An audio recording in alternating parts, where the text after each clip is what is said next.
What's going on, viewers? What's going on, listeners? What's going on, subscribers? It's Beer, Rap and Banter. It's your boy English. And your boy Kal Sereousz. And today, we've got another interview for you with our boy... Nyasha, Munch on TV, aye. Come on, Jay.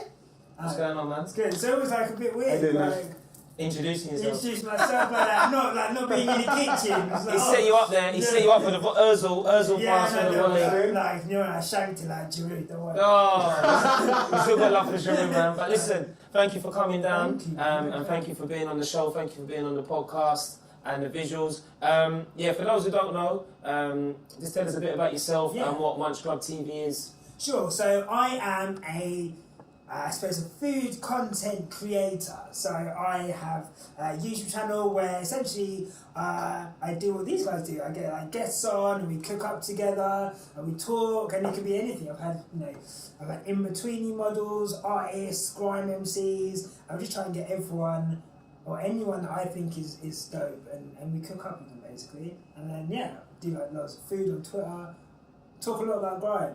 That's it. Pretty much it. That's it. Cooking and grime.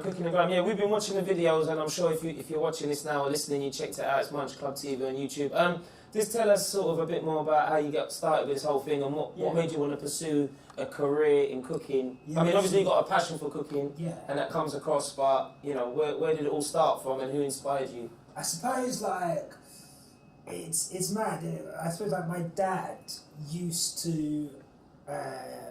My dad used to cook every Sunday at the house, and essentially what he'd do, my dad, long story short, he came over to this country when he was 16, and then at a young age he got with a girl from China, and they were going to get married, and then their parents were like, no, you can't get married to a black guy, so then it was like, but luckily what it took away from that was like loads of like a passion for like Asian cooking, so like every Sunday he'd be whipping up these amazing like Asian dishes, noodles, soups, all of that. And that was our Sunday dinner, like every Sunday. Nice.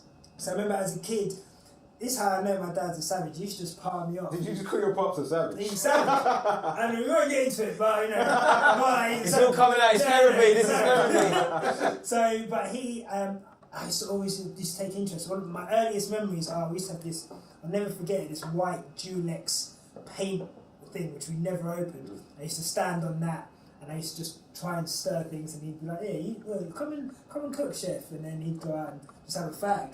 But then for me I was like, I'm cooking, and I used to get into it from there. So just kind of went from there, and as you get older, I went to uni, and it was, it's a great way to just survive, to be honest. You need to know. What kind of age was it when you first started throwing down, getting early doors, like 6, 7, like early doors. Like I think it's crazy because he wouldn't have explicitly thought that he was putting that kind of passion into me, but it's just from then I've just always loved cooking. I love food, so just gone from there. Basically. Your uni housemates must have loved you then in your dorms. So you were cooking properly, and they're still doing the beans on toast and of course. Scrambled egg in the microwave and stuff.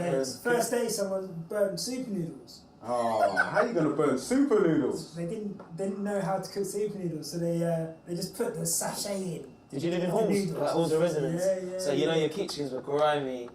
I mean, I contributed to that. Can't lie. It's a part of growing up. Yeah, doing like not now. Actually, even though I am a messy cook though, but you do learn. But no, for sure, like it's we know you're going through uni and you need to learn to cook, and it's a good way to get girls round. Yeah. So, have you got a nice little meal for the students out there? Something that they can make in their dorms? 100%, man. Like, let's say I would say to all students, there's 3 things you got to learn how to cook. And I'd say learn how to cook one pasta dish, learn how to cook a simple arrabbiata, like a tomato and herb pasta dish, and then you can pimp that out to do whatever you want. Learn how to cook noodles, like a stir fry, simple ginger and garlic, and then learn how to cook your favourite meal, so that whenever you're having a bad day, you can have like a little win at the end of the day. So that's really interesting to say. So how do you find that in terms of, for anyone who likes cooking or would like to cook, but then they sort of live on their own, the bachelors or female listeners and viewers who live on their own, but they don't want to have to throw down a big meal. A big meal that could prepare 40 minutes, hour, and you'd only eat in 10, 15 minutes. So sort of what would your words of advice be in terms of don't be afraid just to throw down and freestyle. Oh man, I'd say especially when you're on your own, because I lived on my own as well, and it's very easy to get into like takeaways or ready meals, and but I think when you eat something good, it's good for your like soul as well. It's not just like how it tastes. You've got this sense of achievement. You've got a lovely meal, and my tip is cook loads. So basically, cook a big spaghetti bolognese, for example. Cook a load of it, put it in a Tupperware box, put it in the fridge, put it in the freezer. So for them days where you can't be bothered to cook, you've still got a healthy meal that you can just bang in the microwave, 3-4 minutes, done. That's the trick. Okay, are you taking notes now? Yeah. I like the way you think, man. You can't go wrong with a bit of spag bowl, can you? No, I love spag bowl. I love spag bowl. And yeah, this meals like that. So big one-pot batch meals. Get them in a Tupperware box. Put them away. So that when you do feel like cooking, get some fancy, cook something up. But when you don't, you're not getting an unhealthy meal. You've still got a really tasty meal that you've made yourself. And that's what I'd recommend.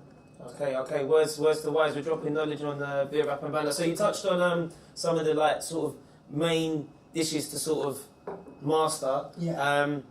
Top 3 selected is a strong theme of our podcast. What would you say would be your sort of top 3 selected cuisines or your top 3 selected things to eat, whether it be sort of Orient, Asian? Yeah. Okay, Asian or sort of curries, Indian curries or West Indian, or what would be your 3? Not in any order, Okay, good. Not in any order. And it could be takeaway, it could be style, it could be you cooking, go to a restaurant, like top 3 selected. I'm gonna say, so for me, and this is only for me, this is not a definitive list, because I know people get passionate about this. You can't listen, top 3 selected in anything, you can't overthink it. No, because you got to go with your gut instinct, you got to go with bang, bang, bang. Okay, so I'm going to go with Italian, because... You already said spag bowl, so yeah. Yeah, Italian because it's like I love, and it was that poverty eating, like pasta got me through a lot of poverty times. Like, do you know what I mean? Like, pasta was the original stuck with me bae. Cheap and cheerful. Oh my god, amazing. Pasta, and like literally my missus bought me, we went to Rome. I went to like Italy 3 times last year. Nice. Went to Rome, literally I got back last week. The missus got me for a Christmas present a 1-to-1 pasta making lesson with a chef in Italy. And it was...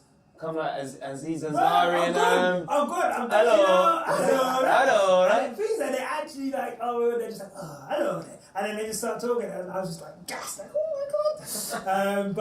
But yeah, so Italian, and then I'd say Asian because we discussed before. And probably say like my comfort food. Whenever I'm sad, whenever I'm unhappy, I'll either cook or order noodles from the takeaway. And if I ever go into like a food venture, like a physical food thing, it would be like a noodle spot. So just loads of different types of noodles. You could basically choose your noodles, choose your meats, choose your sauces, and you just have it like whipped up quickly. So yeah, noodles, and then I've got to say like West African food. I'd probably say is up there for me. I'm from Zimbabwe, which is like Southern Africa. Pretty basic food, but.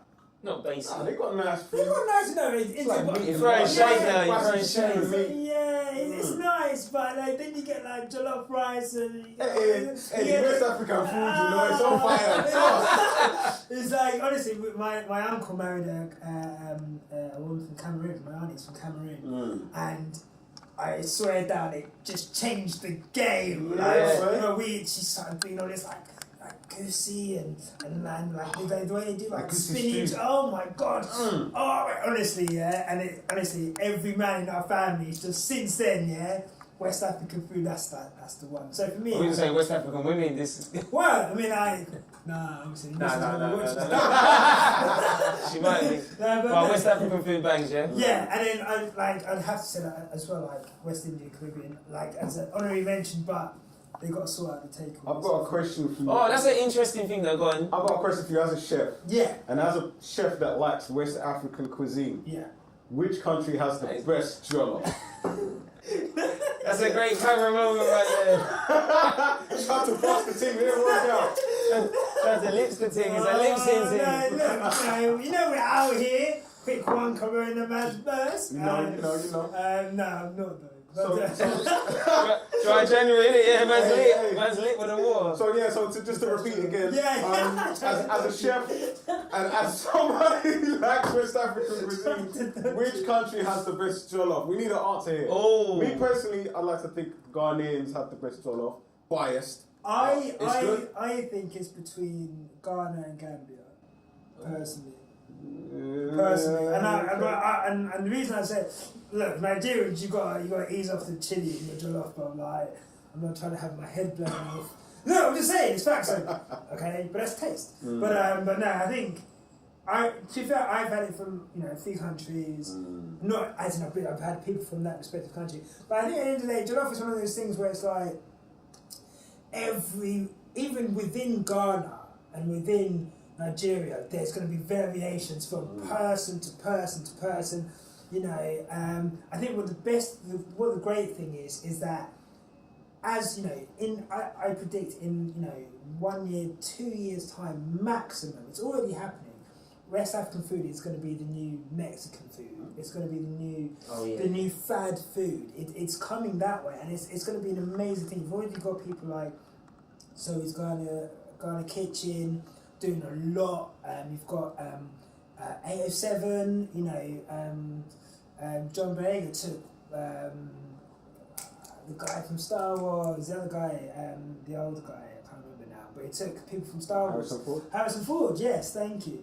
Took Harrison Ford to 807, and they had a goosey and jollof, and it's like, that all it takes is for one person to sort of. And they got a lot of press from that. And they've got 2 places, and for me, I see it. It's definitely like it's going to be the new food trend, and Nice. That's the best thing is that we're going to share it with everyone. It's not going to be like us. That's dope, man. Sounds like you've got the heads up on all the nice places, so hopefully you can. That's it. We're That's going. it. We're going. I'm on it. When you're cooking in the kitchen, Just making sure. when you're cooking in the kitchen, what do you love listening to? Grime. Yeah. Yeah, no. Grime kids. I'm actually like I love grime. To be fair, like it'll be like 80% grime, 10% like noughties, hip hop. Golden era. Just outside the golden era. It's debating. Yeah, for me it's. Noughties 2000s, isn't it? Yeah. So for me because that's what basically is what I grew up with. So it's like I grew up with like Rockefeller, Dipset. Like they were like heroes to me. Like I talk about that Dipset album. That Dipset movement got a lot of people through uni. Man, for me it's like a big. I saw Cameron and Jarrell. Jarrell was like my guy. He was like this short, and he was like sick and cocky, and I was like, I want to be Jarrell as I grow up. You cook with a bandana in your head. I got a bandana cut, like triple XL, all white tees cooking. Oh man, honestly. And then it'll be like, and then sometimes like disco and house. But grime is like, it means a lot to me. Would you say it went on Twitter? Good. It means a lot to us. It means a lot, to people listening. Would you say that there is a definitive golden era yet in grime? Do you think it's been reached yet? So people talk about the golden eras of hip hop, like you just said, like the noughties. We would say sort of we'd say like 90, 94 to 98 maybe for us. Yeah. People would say sort of early 2000s. Our oldest might say 86. With Kane and Rakim and all that. But would you say there has been a definitive golden era of grime? Because I know you were talking about Channel U and AK and whatnot, but would you say there's an era, it might not have even happened yet? I think when people look back on it, I think we'll look at 2015 to 17 as the golden era. So when it took to that next thing, okay. I think so. Like, if I was talking with my heart, I'd say Channel U. I'd say that period of Boy Better Know, Home Sweet Home, that peak Channel U era and it's not just like what Channel U was in terms of output, but what it meant to a lot of people in distributing grime nationwide. Yeah. So that was outside of London. Outside of London. I grew up in St Albans, and this is just outside of London. I couldn't hear Deja. I couldn't hear Choice. I couldn't get Rinse on the radio. There's a really good, if you read This Is Grime, there's a good Channel 4 documentary as well. Yeah. Where Kano's like, no one knew what I looked like, and then and then Channel U comes around, P's and Q's comes out. All of a sudden, he's like a heartthrob.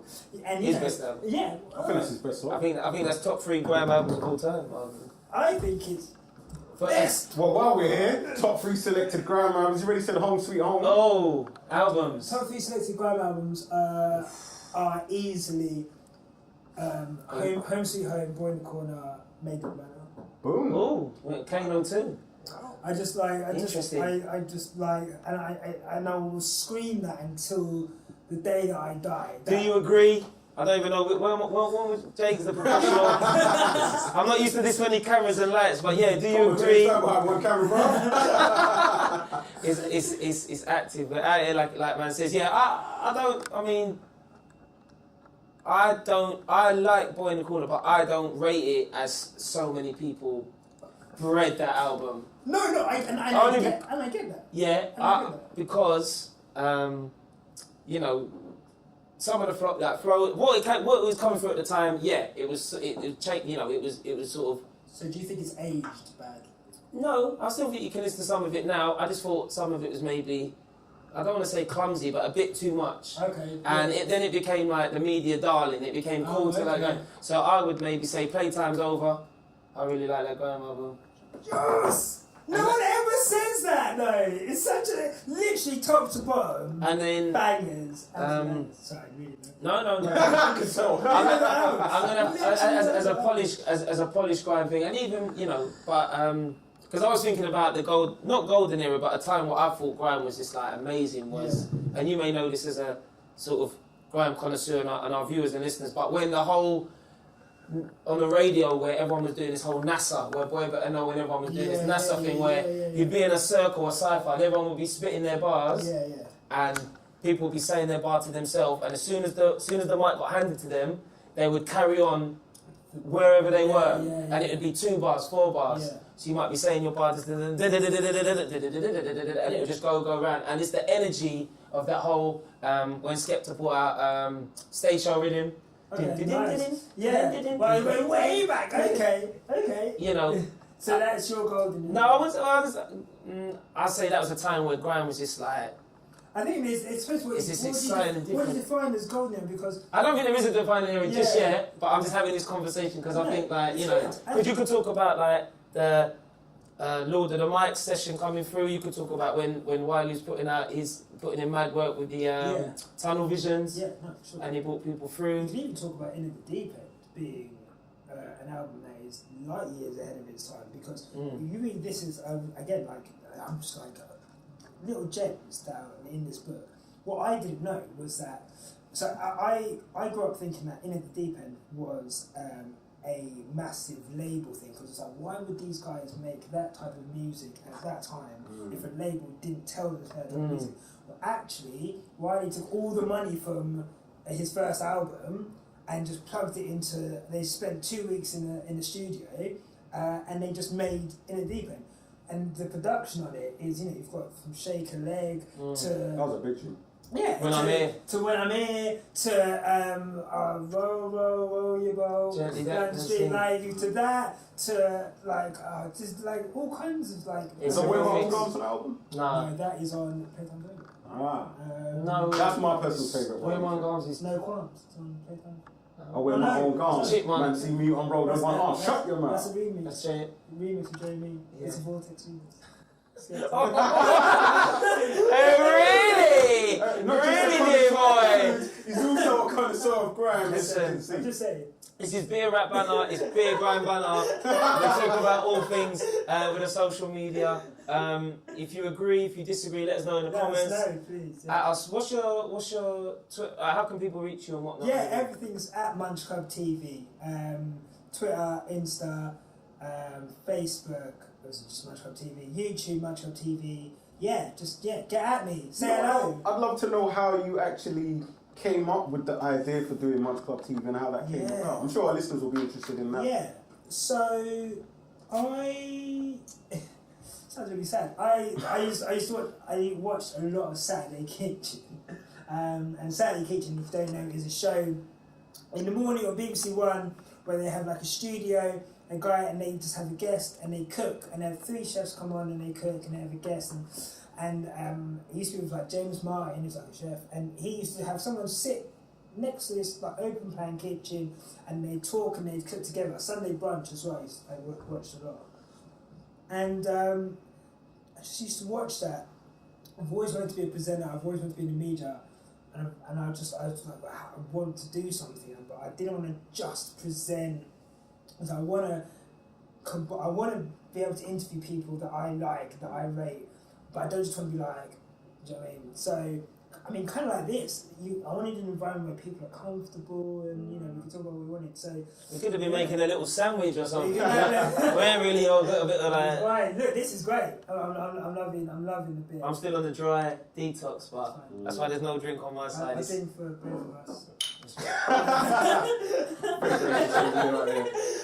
So yeah, I just wanted to, so I was like, I'm going to do that, and yeah, I just thought I'm going to have a cooking show where I cook up with, people from the scene, and I had this idea for ages, and I never ran with it. I had it for like 6 years before I actually did the first episode, and then I just messaged Olivia Louise. I've got to say, big up to Olivia Louise. She's an amazing singer, an amazing soul person, and we followed each other on Twitter, and I was like, do you want to just come on my cooking channel and have an interview with me? I know it's a bit weird, and I had no other content to say like this is what it would be like, and she's like, yeah, sure. She lives in like Cheshire, so when I'm down in London, we'll do it, and then we did it, and then I was like, wow, this is it now. I'm just gonna do it, and it's just kind of gone from there. Nice. And it's been really cool to see it kind of like, to see people appreciate it, to be able to share my kitchen, which is a really special place for me. To share that with people that I really admire and rate is an amazing feeling. That's dope, man. I mean, watching it myself, I saw the episode where you were with Cyan Anderson. Shout out to Cyan. Absolute grime legendary DJ right there. Yeah, she's amazing. And I saw the chemistry you had with her, so I can see that you really love what you do. And just hearing you talk about it now, we can hear the passion and the hunger come through. It's amazing to see that. Thank you, man. I think like Cyan is a funny one because that video come out. We filmed that in July, August, and the November before that, I basically messaged her and I was like, Cyan, I really rate you. I know this is random. Do you mind if I just bring you like a Tupperware of food before your gig? And it was the P Money album launch for Panasonic. Not Panasonic, I think that's a tune. Live Direct album launch at XOYO. And she's like, yeah, sure, I'll just bring it through. And I just didn't know how I was going to go. I made some like a noodle salad and like some gyozas. Took it to her before the gig. And we had a chat, and we just kind of, from there, just kept talking. And that's wicked, man. Then I was like, but that was it. I think somebody's got to do that. Yeah, you do. Well, like, when I hollered at you, and I email and then, like, sort of added you and DM'd you or whatever, I think you can't be afraid to at people and holler at them and not seem like a brother, but you've got to, in order to get the ball rolling, you've got to be like, look, I like you, I respect you, this is what I'm doing. Yeah. Do you fuck with me? Yeah. Let's do something, and then take it from there. I think a lot of people might be a bit shy, like especially in London. It's like, I'm not breeding that person. Fuck them, yeah. But then you won't grow. So it's really commendable that you do that, and it's we reached out to you, and we're grateful that you came and it grows. So yeah, definitely if you're out there, if you're listening and watching, don't be afraid. I mean, obviously, don't send no like dodgy messages to people and do it respectfully. Yeah. So, like, don't just go into someone's DM and be like, oh, I think I should come on your show. So what, man? Come and do a tune? That's literally like hate. Like, oh, I think I should be a guest on your show. It's just like, you've not even like retweeted or like supported me in any way. Maybe introduce yourself. Like, but if you're like courteous, even if someone says no, like, as much as that. And like, I get messages, people wanting to say, I would love to collaborate, and I feel like, look, at the moment I can't, but believe that I'm sending messages to people saying, Of course, you've got to shoot your what I shot. mean? And look, it's like Dave said, do you know what I mean? Like, that person that's paying hard to get, there's someone that's paying hard to get for them. Yeah. So, like, you know, just keep at it, but be polite and be honest, and go after people that you actually rate so that your passion is shown. Don't go for someone because they've got loads of followers. Yeah, it's got to be real. It's got to be real, and it'll build on it. And you got to offer them free food as well, obviously. Yeah. He's going to turn down free food. Maybe we're offering free beer. That's how we got people on the show. Like, come on, beer, rap and banter, and we get you turned up. We do shots and drinks and shit. What? So you just like chat and you feeding me beer. I'm going to pay for beer anyway. Like, this is like absolutely no brainer. It's alright, we got peas. We got peas. We got peas. I And you can see, see. yeah. He's got peace. Speak for yourself, bro. Well, anyway, yeah. I know you got your own platform there, Yeah. but I know you generally try to keep it moving with your guests and making it all about them. I would just like to offer you the floor, and you know, if you've got anything you want to say to the world, maybe you want to give some advice to somebody out there, or if you just got something you want to say that you wouldn't normally say on your show. I would say, So you could- fuck the police. Yeah. But no, but genuinely, no, they're pricks. But I would say that just like, you know, I am not young. Like I think people get really into this idea that you have to achieve something by a certain stage, or you have to have started something by a certain age. And I started Munch on TV. The first video came out when I was 28. And it was a 2-year anniversary 2 days ago. Wow, So, ow! Cheer! I'll drink to that. No, thank you. So yeah, no, and I think like, I feel like a fraud, man, doing No, this it's detox fine. thing. It's so cool. sad. It's cool. That one, I'll be back stronger. I'll be getting like, I'll be Fine. You can come out and quit after January or whatever. sick. But yeah, just start whenever and just follow your dream. Like, no matter that idea you've got in your head, the hardest part is just getting it out and starting it. And I think a lot of people are scared of what people think of them. And, you know, long story cut short, no one cares what you think, what you think about what they do. So why should you care about what they think about you? Just do it, get out there, and the payoff is huge. That's it. You heard it straight from the man, Nash. Munch Club TV. Thank you. Find the word banger in or banger out? Oh, had to get you because he's a big gooner as well, isn't he? You're a big gooner. Well, Sanchez, we know what Sanchez can do. Sanchez can do one. You finger in, you finger out. You finger out. I'm out, but like respectfully. I mean, it should have happened last season, but there was just like really bad management of the situation. Yeah. I think, you know, I'd really like it that, you know, if this was the last season, let's, you know, really find someone to take the squad forward. But what's going to happen is we're going to spend loads of money. It's going to look, I need time to make this team work. It's just like an abusive relationship, which is going to keep going back. It is an abusive relationship. Supporting Arsenal is like an abusive relationship. Not to make fun of abusive relationships. No. Yeah, if you have any problems, if you have any queries, hit us up at Beer Rap Bants, at IngsLT. No, don't hit me up. Just hit him up. I don't want to hear that shit. We're here to support you. We're here to listen. We take care of everything. Talk to Frank. Talk to IngsLT. All social media. Big up Jay behind the camera. Yeah. Thank you, Jay. Big up, Jay. Big up the team. Yeah. Peace. Peace. Thank you. That was awesome. Hey.